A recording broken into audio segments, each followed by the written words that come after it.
आज 21 अक्टूबर है। पूरा देश यूनाइटेड भारत के पहले प्रधानमंत्री सुभाष चंद्र बोस और भारत की आज़ादी का जश्न मना रहा है।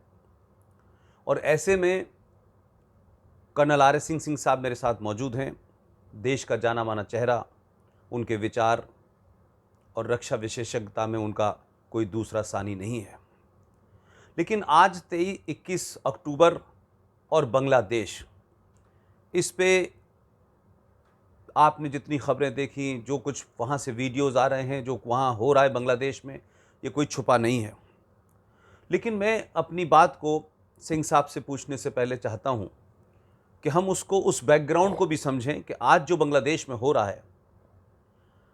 बंगाल में 16 अगस्त 1946 को एक मुसलमान हुसैन शहीद सोहरावर्दी की देख रेख में हिंदुओं का कत्लेआम हुआ और उसके बाद फिर पाकिस्तान बन गया और पाकिस्तान ईस्ट पाकिस्तान, वेस्ट पाकिस्तान हुआ।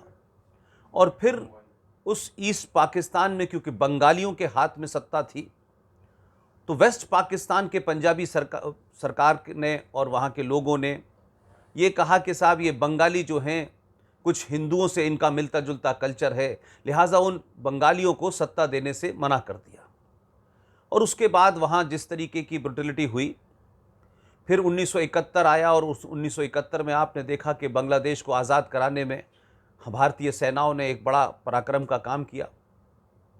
और 1971 के बाद बांग्लादेश बना और उस बांग्लादेश के अंदर ये माना जा रहा था कि क्योंकि भारत और पाकिस्तान के बीच में देश बंटने के बाद बांग्लादेश के साथ भारत के कल्चरल रिलेशन अच्छे हैं, वहाँ पर नूरुल इस्लाम हैं, नजरुल इस्लाम हैं, यहाँ रविन्द्रनाथ टैगोर हैं, ये तमाम सारी बातें हुई और कल्चर को बड़ा वज़न दिया गया। लेकिन हम देख रहे हैं कि जो हाल हुसैन शहीद सोहरावर्दी ने किया, वही आज के बांग्लादेश में हिंदुओं के खिलाफ हो रहा है। और इसका एक दूसरा पस मंज़र भी है। अभी हाल में आपने देखा कि किस तरीके से तालिबान की हुकूमत आई, वहाँ कट्टरपंथियों की हुकूमत है। यानी कट्टरपंथी भी कहना कभी कभी ऐसा लगता है कि इस्लाम को थोड़ा सा उससे अलग कर देना। मैं मानता हूँ कि इस्लाम का मतलब ही कट्टरपंथ होता है। और उसके बाद में आपने देखा कि कश्मीर के अंदर किस तेज़ी से वहाँ पे घटनाएं बढ़ी, जिस तरह से वहाँ हिंदुओं को मारा जाने लगा। फिर धीरे धीरे आप देखें कि बंगाल के चुनाव से पहले, बंगाल के अंदर और चुनाव के बाद बंगाल में जो एक तरफा कत्लेआम वहाँ की मुख्यमंत्री ममता बनर्जी की देखरेख में हुआ, उस पर चुप्पी। और अभी हाल की जो चुप्पी है, उससे ऐसा प्रतीत होता है कि एक एक पूरे दुनिया में मुहिम चली, डिसमेंटलिंग ऑफ ग्लोबल हिंदुत्व। तो इन तमाम बैकग्राउंड में हम देखें कि आज बांग्लादेश के अंदर जो हिंदुओं के साथ हो रहा है, वो कोई नई बात नहीं है। आज लोगों को सोशल मीडिया के माध्यम से पता जरूर चला होगा, लेकिन यह भी एक बात बार बार कही गई कि बांग्लादेश में जो सरकार है, वो उस आदमी की बेटी की सरकार है जिसे हमने सत्ता सौंपने के लिए सेना का ऑपरेशन किया। और उनका एक बयान भी आया है और मैं समझता हूं कि बयान जिस पस मंजर में दिया गया हो, यह महत्व नहीं है, लेकिन कम से कम यह सच बोलने की उनकी हिम्मत तो है। हो सकता है कि उसमें कुछ बांग्लादेशी मुसलमानों को बचाने की कोशिश हो। शेख हसीना ने यह कहा है कि जो रोहिंग्या मुसलमान हैं, इन्होंने इस हिंदुओं के नरसंहार में बढ़ चढ़ के हिस्सा लिया है और हम इन्हें देश से निकालेंगे। अब इस बैकग्राउंड में मैं कर्नल आर एस सिंह साहब से पूछता हूं कि आप इस पूरे हिंदुओं के जेनोसाइड को, कत्लेआम को बांग्लादेश में किस नजरिए से देखते हैं? क्या यह ग्लोबल कॉन्स्पिरेसी का हिस्सा है, या वहां आपको लगता है कि लोकल मामलात हैं, या ये जो डिसमेंटलिंग ऑफ हिंदुत्व की बात चल रही है, जबकि पूरी दुनिया में बात होनी चाहिए डिसमेंटलिंग ऑफ इस्लाम, लेकिन बात हो रही है डिसमेंटलिंग ऑफ हिंदुत्व। इस बैकग्राउंड में सिंह साहब, मैं चाहता हूं कि आप अपनी बात रखें।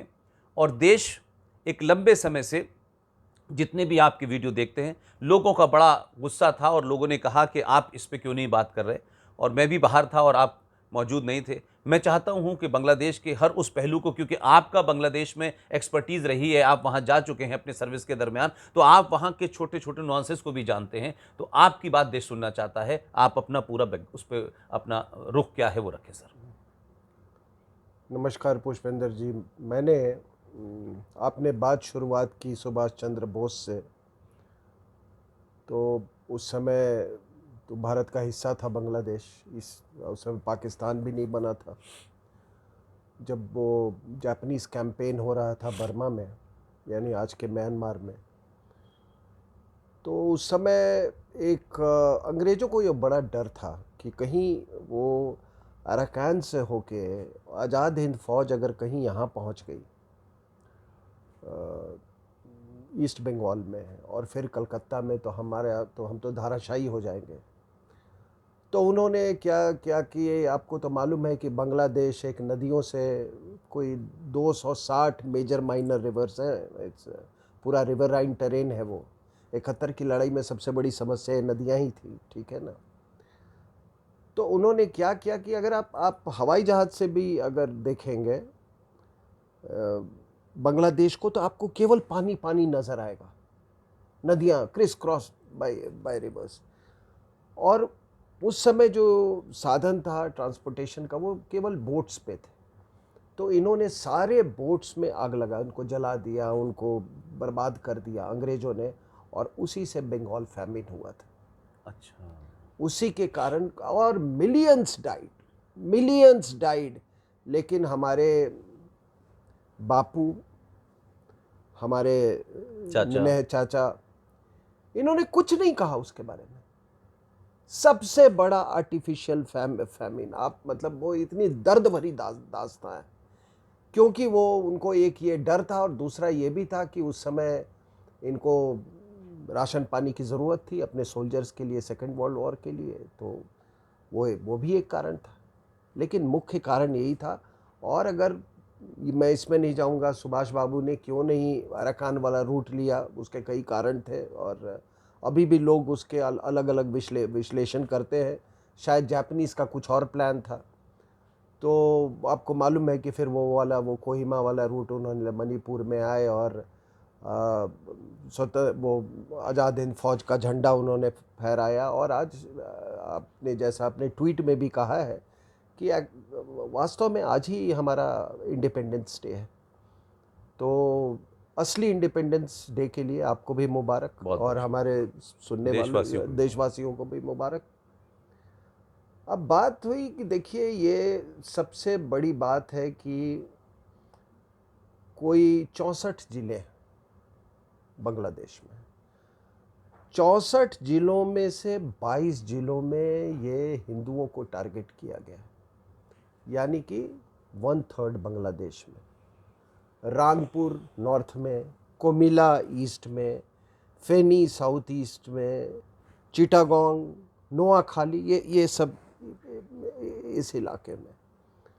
अब उसमें लोग कहते हैं कि कम से कम सैकड़ों हिंदू मारे गए, सैकड़ों महिलाओं का रेप हुआ है। हालांकि फिगर्स तो जो आ रहे हैं वो 23 या कुछ ऐसे हैं, लेकिन हमारी जो जानकारी है सैकड़ों को रेप किया गया है। और ये रेप, पता नहीं ये हमारे ये why are they given so much to rape? Rape is part of the Islamic warfare. लापता है 160 पंडालों का उन्होंने नुकसान पहुंचाया। उसके बाद उन्होंने 150 से ज़्यादा घर जला दिए गए, बर्बाद कर दिए गए हिंदुओं के। तो ये एक बहुत ही व्यापक, मतलब ये आग चारों तरफ थी, चारों तरफ बांग्लादेश में। और ये पहली बार नहीं है कि इस तरह की आग लगी है। आपको 2013 की मैं घटना बता रहा हूँ। उस समय भी एक ये आपके 2013 में कुछ जमायती इस्लामी लीडर्स को उन्होंने, एक दिलावर हुसैन था, उसको फांसी की सज़ा दी गई थी। उसके रिएक्शन में हिंदुओं को टारगेट करने लगा। उस समय भी 50 मंदिर तोड़े गए थे, 50 मंदिर उस समय टूटे गए, और यही कहानी थी। और ये जो आप एरिया देख रहे हो ना, ये सारे एरिया वही थे। ये रांगपुर नॉर्थ में, ये आपके कोमिला वेस्ट में, खुलना, और ये चिटागोंग, ये पूरे एरिया में। और ये चिटागोंग एरिया और इसे कोक्सेस बाजार एरिया, नोआखाली, ये एरिया में जो जमायते इस्लामी की जो स्टूडेंट विंग है, इस्लामिक छात्र शिविर, वो हमेशा से बहुत स्ट्रांग रही है, वो हमेशा से स्ट्रांग रही है। और आपको मालूम है कि जमायते इस्लामी जो है वो हमेशा से वो वेस्ट पाकिस्तान का सपोर्टर रहा। उसने 2 ब्रिगेड बनाए थे उस समय। जमायते इस्लामी ने 71 की लड़ाई में अल शम्स ब्रिगेड और अल बदर ब्रिगेड, अब वही अल बदर ब्रिगेड का आप नाम सुन रहे हैं कश्मीर घाटी को लेके, ठीक है। तो कुछ नहीं बदला, कुछ नहीं बदला। लेकिन पुष्पेंद्र जी में एक सबसे बड़ी बात यह है कि आप देखिए, एक कोई कार्टून, एक कोई फेसबुक, एक कोई टिप्पणी, एक कोई आर्टिकल, और इस्लाम खतरे में आ जाता है। क्या इसकी इस्लाम की नींव इतनी कमजोर है? नहीं, नींव कमजोर नहीं है, नींव ही नहीं है। या इस्लाम खंडर हो चुका है? 1400 साल में कहीं इस्लाम खंडर तो नहीं हो चुका है कि आज इनको सुसाइड बॉम्बर्स की जरूरत पड़ रही है? फिदाइन, सुसाइड बॉम्बर्स, ये सब क्या है? और आपको मालूम है, अभी मैंने पढ़ा कि ये अफगानिस्तान में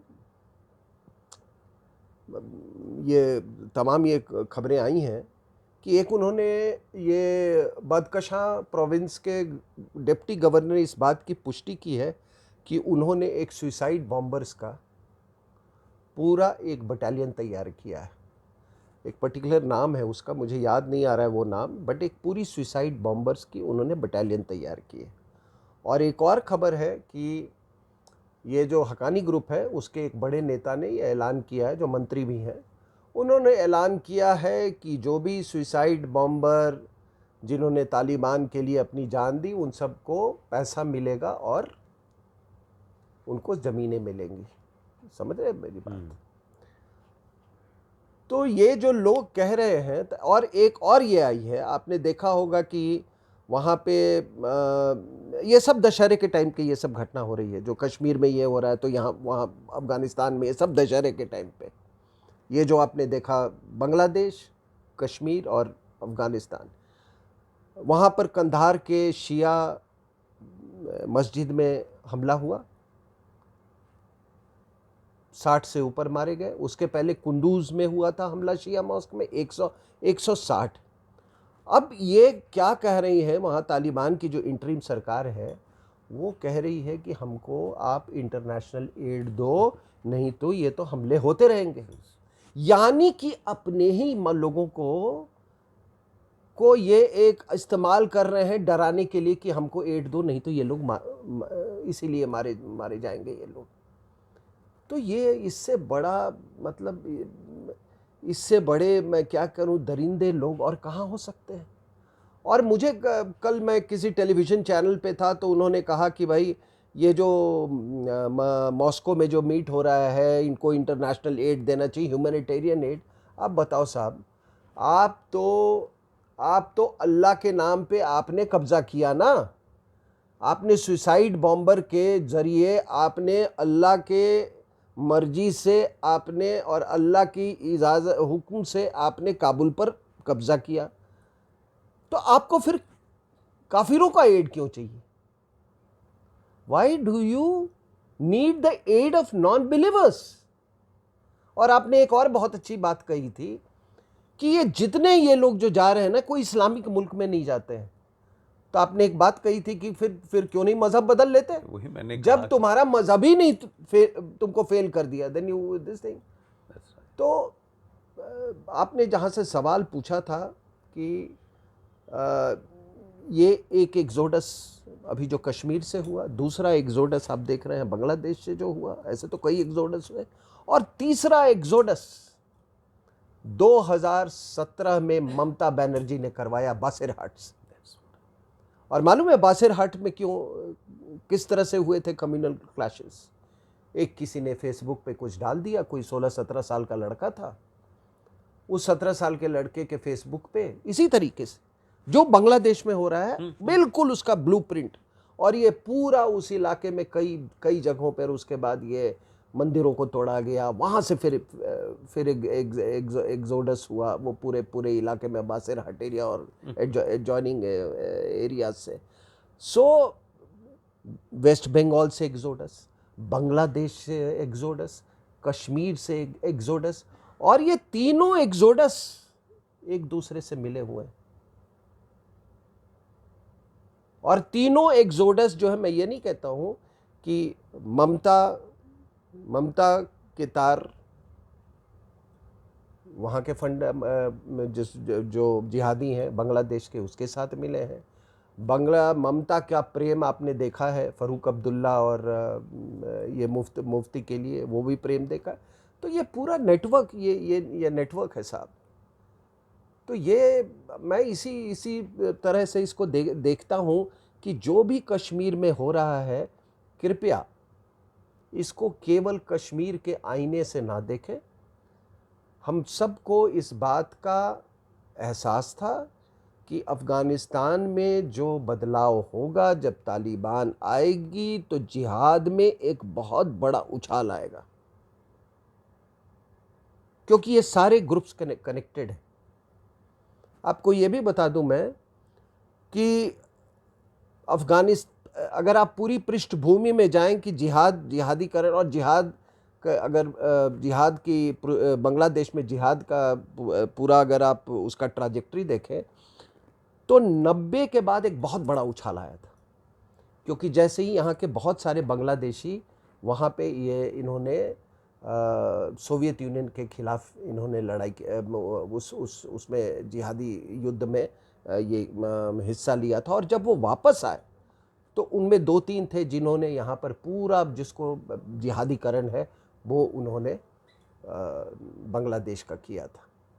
तो ये सारा मामला, चाहे अब यहाँ हिंदुस्तान में उछाल हो या बांग्लादेश में उछाल हो या पाकिस्तान में उछाल हो, इसमें ये सब एक दूसरे से जुड़े हुए हैं।